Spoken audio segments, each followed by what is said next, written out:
যারা এইচএসসি লেভেলে কলেজ লেভেলে যারা ভালো করে পড়ালেখা করে ফেলে আমি মনে করি তাদের জন্য অ্যাডমিশন টেস্টটা কোনো ডিফিকাল্ট কিছু না। তখন যদি ভালো করে পড়ালেখা করে তাহলে এই 3 মাসটা শুধু রিভিশন দেওয়া যায়। আর বলবো যদি কিছু ল্যাকিংস থেকেই থাকে তাহলে যেগুলোতে ল্যাকিংস ছিল তার মনে হবে আমার এই টপিকগুলো পড়া হয় না, এই চ্যাপ্টারগুলো আমার গ্যাপ ছিল পরীক্ষার আগে, তাহলে আমি মনে করি এই চ্যাপ্টারগুলো বা এই টপিকগুলো আগে শেষ করা উচিত। তারপর বলবো জিকে আর ইংলিশের ক্ষেত্রে যারা ভালো রেজাল্ট করতে চায় তাদেরকে জিকে আর ইংলিশের প্রতি বেশি জোর দিতে বলবো।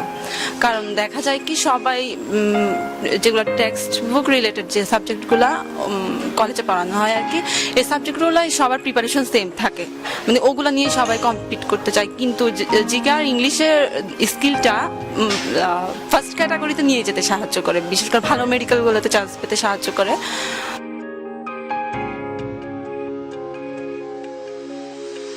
অবশ্যই টেক্সট বুকে গুরুত্ব দিয়েছি। আর দেখা যাবে যারা ভালো করেছে তারা কিন্তু সবাই টেক্সট বুকে মূলত গুরুত্ব দিয়েছিল বেশি। আর করতে হবে কি টেক্সট বুকটা যার সেকেন্ড টাইম সময় বেশি পাওয়া গেলে অবশ্যই টেক্সট বুকটা কয়েকবার রিভিশন দিতে হবে।